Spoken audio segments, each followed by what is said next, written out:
Vamos ler a segunda parte do prefácio de Henri Corbin ao livro de Aurélia Stappert, L'Ange Romain, o Anjo Romano, românico, a arte românica no pensamento e na arte.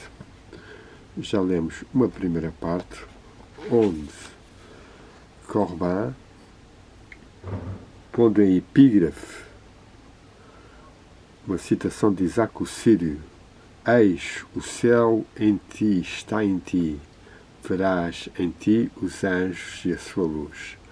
Uma boa abertura ao mistério do anjo. Vê, o céu é em ti, está em ti, e nele verás os anjos e a sua luz. O título do prefácio é O Reencontro com o Anjo, e onde ele desenvolve a origem do anjo na tradição espiritual dos principais religiões e povos, tentando que complementar esta excelente obra de Aurélia Stappert, aspirando a obter-se uma suma angelológica, na qual esta obra de Aurélia seria um capítulo capital, mas essa súmula que ninguém escreveu seria, talvez, diz ele, o local ideal de uma manifestação integral da presença do anjo, porque ela constituiria a fenomenologia integral do seu reencontro. É exatamente uma aspiração também impossível, e uma fenomenologia integral, porque são experiências ou conhecimentos ou vivências humanas tão fugitivas, tão inefáveis por vezes, que dar uma fenomenologia integral seria impossível. De qualquer forma, então, há dois polos que estão fora das religiões abrâmicas, a judaica, a cristã e a islâmica, e que não foram consideradas por ela, e que são o polo iraniano zoroástrico e o polo grego neoplatónico.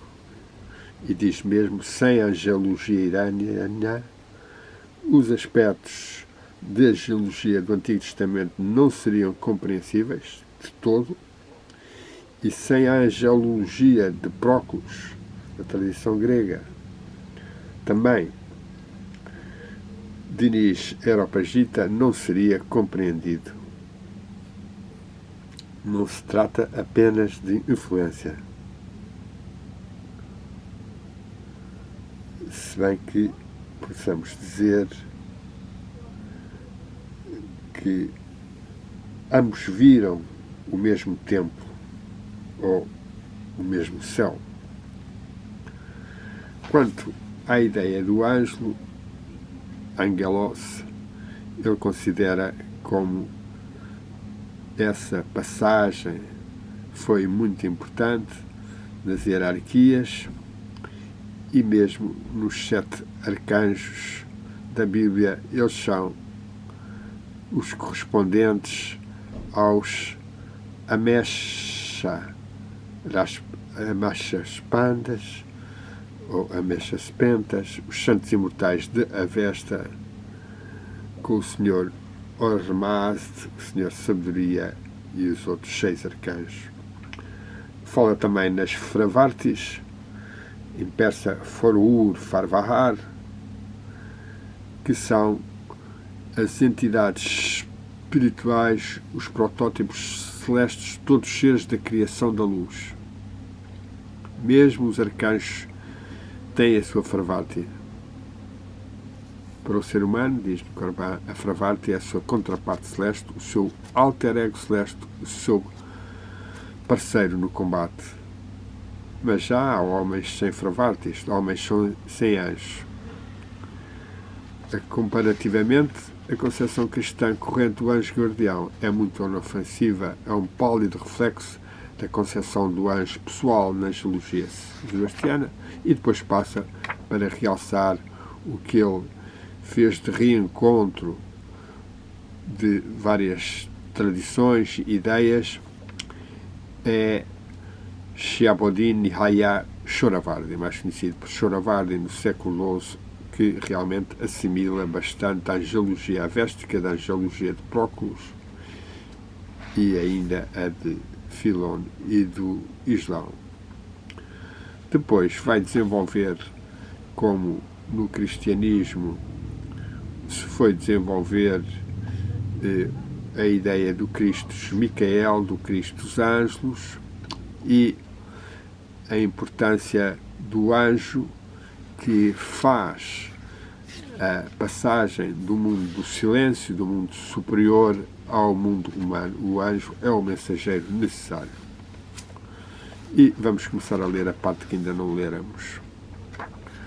O arcanjo Gabriel é, com efeito, o anjo da revelação transmitida de profeta em profeta, renovada a cada uma das manifestações do verdadeiro profeta, entre aspas, é o conceito da profetologia judeu-cristã, até Mohamed, o selo dos profetas. Simultaneamente, os filósofos Avicena, Shoravardi e os seus continuadores religam o processo do conhecimento humano à hierarquia das 10 inteligências, as quais são os querubins. A entidade que Aristóteles designava como o intelecto ativo, o nous poéticos, transfigura-se, tornando-se a 10ª da hierarquia das inteligências arcaicas, Gabriel.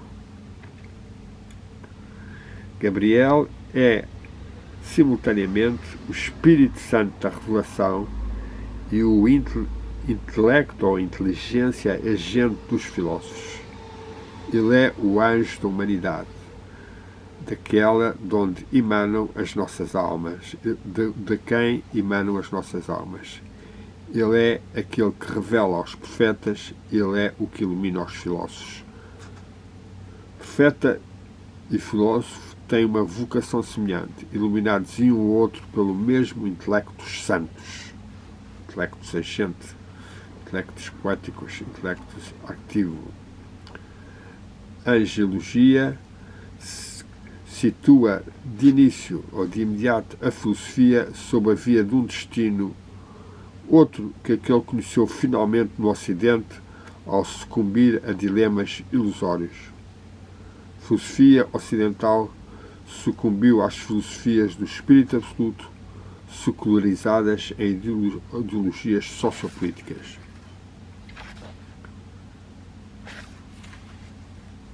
Quem poderá dizer o que é que teria sido ou o que será de uma filosofia ou de uma teosofia do Espírito Santo que tivesse seguido ou que seguiria a via traçada pela identidade do Espírito Santo e do intelecto agente na pessoa do anjo Espírito Santo,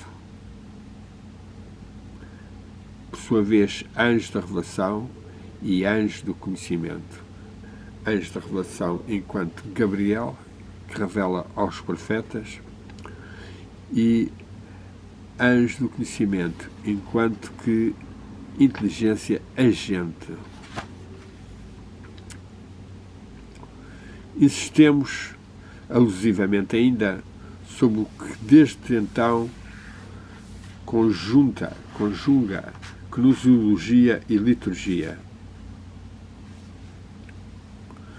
Nós podemos definir pertinentemente a oração teosófica dos cabalistas como sendo o aspecto operativo da metafísica dos sefirotes.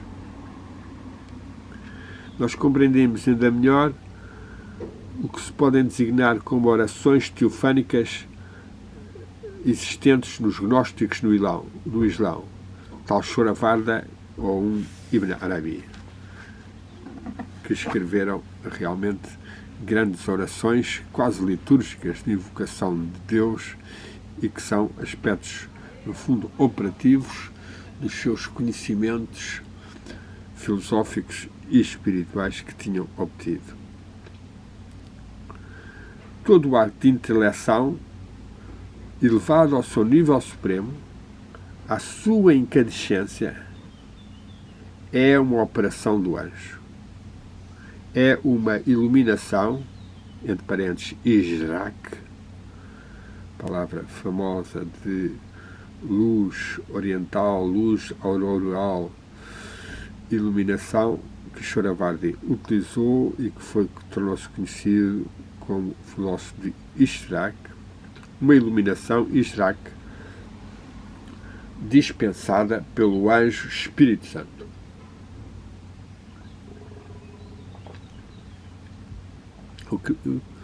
Aqui um breve comentário. O que nós encontramos aqui de mais pioneiro e original na visão de Henri Corbin é a identificação de um plano espiritual elevadíssimo, quase que o primordial na descida emanativa da divindade para a humanidade, que é então o da inteligência ativa, o intelectos ativos, Baham na tradição até zoroástrica, também por alguns chamados como o oceano mohamédico ou a luz mohamédica, e que Henri Corbin vai identificar a um anjo ou arcanjo, o arcanjo Gabriel, considerando que é este ser que é verdadeiramente, ou que no fundo individualiza e personaliza essa dimensão mais elevada do intelecto puro, da inteligência pura, omnipresente nos seus níveis mais elevados, e que, através do anjo, o arcanjo Gabriel, chega aos seres humanos. Neste sentido, ele chama-lhe também o anjo do Espírito Santo. É ele que responde, no fundo, o Espírito Santo é esse espírito intelecto ativo agente, que é um arcanjo que desce sobre, ou que faz descer uma iluminação sobre os seres. É claro que restará saber se este arcanjo tem esta dimensão infinita, quase, ou se ele é apenas uma condensação para certos fiéis ou devotos, ou para certas representações hierárquicas do cosmos, dessa inteligência que podemos equiparar, de certa forma, até ao Logos, o Logos primordial. Vamos continuar então agora a lê-lo outra vez, repetindo outra vez: todo o acto de intelecção, levado ao seu nível supremo, à sua incandescência, ao seu fogo, é uma operação do anjo, uma iluminação Israk dispensada pelo anjo Espírito Santo. O ato de conhecimento e o ato de oração são, cada um sob este aspecto, um acontecimento angiológico. O ato de conhecer é, no seu cimo, um ato litúrgico, um serviço divino, uma obra divina ou teúrgica da parte do anjo. Não uma abstração, nem menos ainda uma magia da parte do homem. Neste mesmo golpe, a angelologia ultrapassa todas as oposições triviais entre intelecto e mística.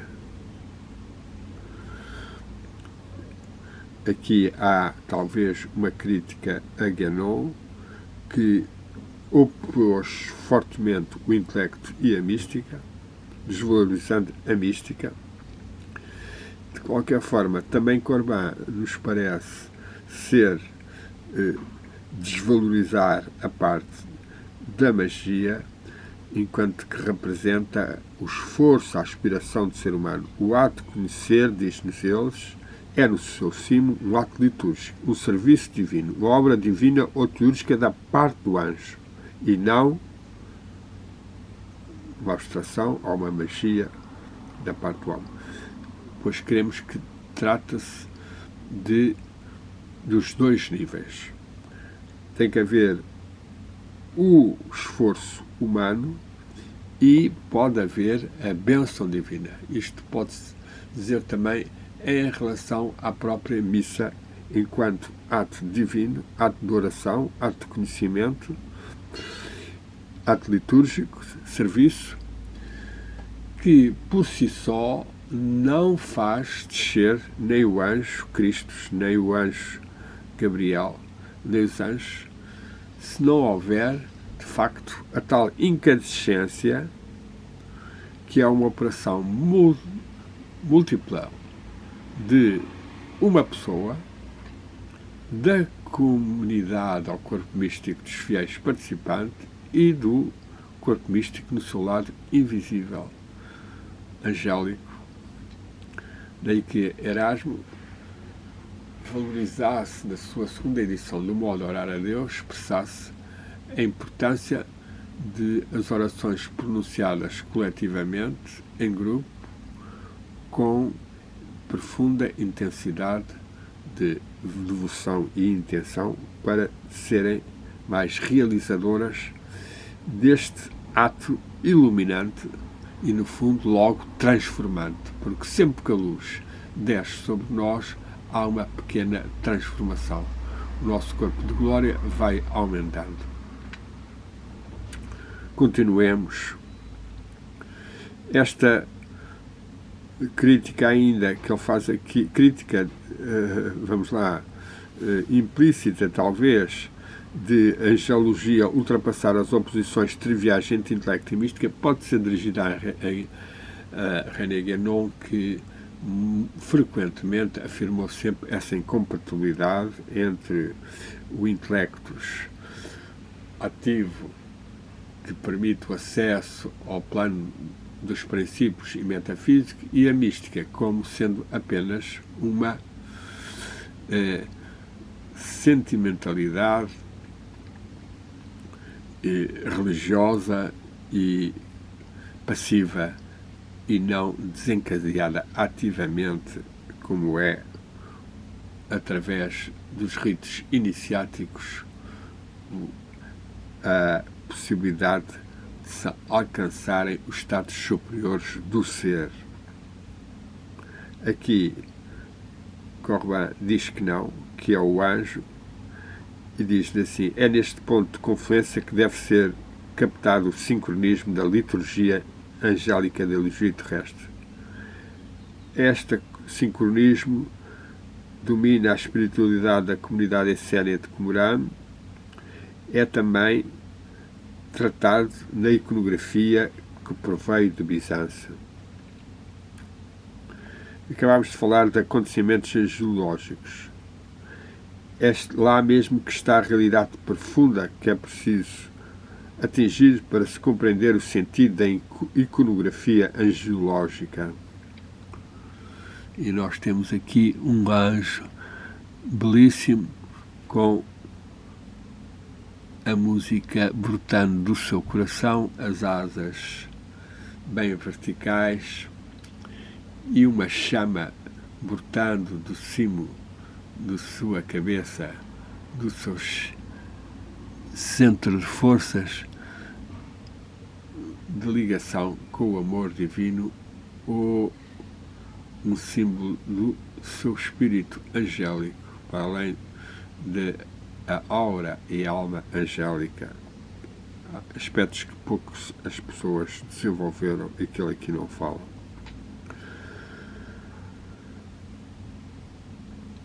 Continuando com ele, compreendemos o sentido da iconografia angelológica, que demos agora a nós um pouquinho. Isto não se pode ser atingido senão quando percebemos a realidade dos acontecimentos no céu. A realidade tanto mais plena de direito que a dos acontecimentos empíricos, mas não submetida às normas que regem estes. Se há acontecimentos no céu, o céu é em razão deste sincronismo litúrgico ou gnoseológico, ao qual acabamos de fazer ilusão, e que determinam os acontecimentos que compõem, de certa forma, as autobiografias dos arcanjos. Autobiografias ou as biografias. O imperativo é desfazer-nos deste preconceito racionalista que mesmo no princípio deste século, não queria ver nas hipóteses angélicas, quer fossem Sofia, Ágia Sofia, Santa Sofia, muito desenvolvida pelos filósofos russos, Berdyaev, Soloviev, no princípio deste século, e também por Bulgakov, Florensky, que queriam ver nelas apenas uma representação infantil, incapaz de atingir a perfeita abstração. Ora, não se trata de representação, mas de presença. A iconografia é um ato de presença angélica. Não se trata de uma abstração intelectual abortada, mas da percepção visionária de uma presença. O anjo não é uma alegoria, não diremos mesmo que também não é um símbolo. Não é uma aparência sobre a qual de trás se esconde qualquer coisa. Ele é uma aparição, uma figura que se mostra que ela é e que mostra o que ela é, tal qual ela é. Esta figura não é alegórica, mas tautagórica. Para compreender a imagem do anjo, é preciso, certamente, como no caso das metafísicas de outros sistemas, dispor de uma metafísica da imagem e da imaginação ativa, que nos faz gravemente defeito dos nossos dias. Aqui está mais uma vez um dos defeitos de Henri Corbin, que nunca fala do olho espiritual, que é o que realmente pode ver. Aqui, esta metafísica da imagem e da imaginação ativa que nos faz o grande defeito dos nossos dias, e que ele refere até à metafísica dos Sefirotes, é frequentemente uma muleta externa e imaginativa que não corresponde a uma realidade. Continua ele, é preciso cessar de confundir o imaginário ou o irreal com o imaginário ou irreal, o que os nossos autores, ou seja, os autores filosóficos e místicos, me conduziram a designar como imaginal, eminentemente real de uma realidade sui generis. Shravardi foi o primeiro, na teosofia islâmica, a instaurar a ontologia do mundus imaginalis, a fundar a autonomia e a função entre o mundo sensível e o mundo inteligível. Aqui talvez não seja real, porque já tinha havido outros místicos e mesmo os imãs Shias que tinham falado deste mundo intermediário, Malakut, e que tem outros nomes, e que ele traduziu, ele sim, pela primeira vez, identificou como mundo imaginal, tornando a fundar uma função de ligação entre o mundo sensível e o mundo inteligível. Este mundo imaginal é, no fundo, o mundo psíquico, é o mundo astral, é o mundo realmente das formas que existem subtis. Por outro lado, Shravardi, como Ibn Arabi, discerniu a ambiguidade da imaginação ativa tomada entre dois fogos. Ela pode estar ao serviço de percepção empírica, que ela não faz que recompor e modificar, ela pode estar ao serviço do tal nível superior, o intelecto dos santos, e ela então é o órgão de percepção visionária. E é o que os nossos contemporâneos, faltos de angelologia precisamente, não conseguem compreender bem. Sem angelologia é impossível de compreender os acontecimentos no céu, que são todos acontecimentos visionários nos seus diferentes degraus, desde a visão mental até à visão estática. Aqui estamos de acordo. Por isso lá, a ausência de norma rigorosa e de critérios que preservam do imaginário e dos fantasmas, de onde a queda perpétua na história e no empírico, mas, como não é o que se passa nos acontecimentos no céu, o cético deriva, à deriva, só nega tudo isso, ou então desmistifica. Ora, em termos de angelologia, não há que historizar o mito, pois os acontecimentos angelológicos não são o mito, nem a mitificar a história, pois não se trata de história no sentido corrente e ordinário da palavra. Os acontecimentos no céu rasgam o trama da história e escapam. O tempo do anjo não é o tempo contínuo da causalidade histórica, é um tempo discontínuo, um tempus discretum. Mundos imaginalis, mundo do corpo de luz toda poderosa, surgindo do mosaico de Bizâncio, rodeado de ouro ou transparecendo, de um arder no pôr do sol através da policromia de um vitral. A metafísica do mundos imaginalis conduz-nos à percepção das formas espirituais no sentido plástico da palavra forma. Uma filosofia que sucumba de uma maneira ou outra ao falso dilema do pensamento e da extensão está automaticamente incapaz de pressentir que há formas e figuras espirituais no sentido substancial das palavras. Muito certo. Então raciocina-se sobre a incorporalidade dos anjos. Pergunta-se o que é que podem significar as formas e figuras que lhes dá a iconografia e responde-se: nada como a alegoria. Digamos que absolutamente vão pôr um problema se não têm o pressentimento do que pode ser a realidade de um corpo subtil, de uma matéria que não é matéria física, corpo divino de luz, corpo espiritual, tudo que se sugere o termo de caro spiritualis, carne espiritual. Sobre este ponto, os grandes mestres da angelologia são Jacob Boehme e os seus continuadores, Swedenborg e a sua obra monumental. Ainda que haja, certamente, aqui desvios e projeções muito próprias e que podem complicar a certeza ou a eficácia dessa transmissão por estes autores, nomeadamente Swedenborg. Mas não é tempo nem lugar de os evocar aqui. As alusões e indicações foram postas muito compactamente numa corrida nestas páginas. Portanto, nós só queremos sugerir que nos veio ao pensamento ao meditarmos as figuras